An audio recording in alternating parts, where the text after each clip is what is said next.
हम मीनू झा प्रणाम करै छी समस्त मिथिलावासी के। आइ हम अनंत चतुर्दशी के शुभ अवसर पर में एकटा अनंत भगवान के भजन गाबऽ जा रहल छी। कोशिश करै छी सब गोटे के नीक लागे। रचनाकार आदरणीय श्री मणिकांत झा जी छथिन। धन्यवाद। जय मिथिला, जय मैथिली।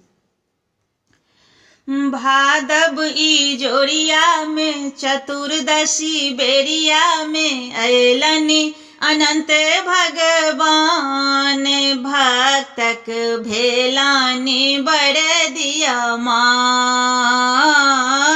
भादव ई जोड़िया में चतुर्दशी बेरिया में अयलनि अनंत भगवान, भक्तक भेलानि बड़ दिया मान।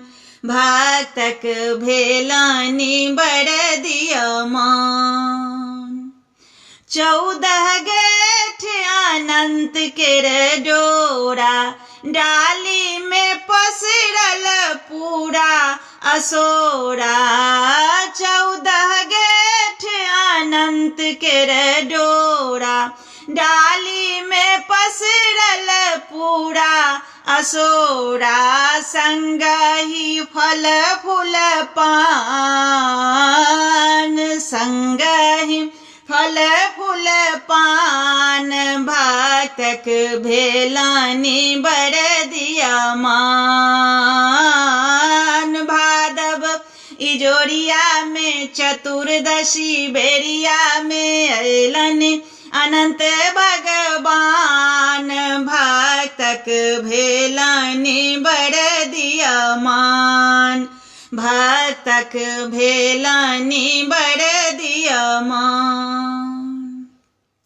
खीरा सँ भरलै समुद्र मंथन, शंख संग बाजि रहल घंटी कटंटन। खीरा सँ भरलै समुद्र मंथन, शंख संग बाजि रहल घंटी कटंटन। चरणामृत केर ओरियान, चरणामृत केर ओरियान, भक्तक भेलानि बड़ दिया मान। भक्तक भेलानि बड़ दिया मान। भद्रशिला सन सबहक हो भाग्य, सुमंतक जीवन नहीं कहियो अभावे। भद्रशिला सन सबहक हो भाग्य, सुमंतक जीवन नहीं कहियो अभावे।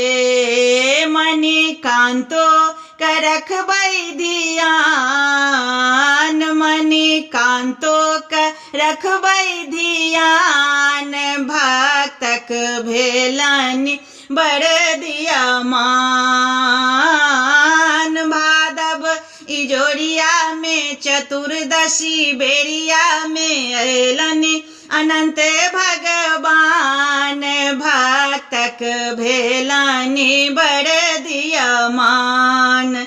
भक्तक भेलानि बड़ दिया मान।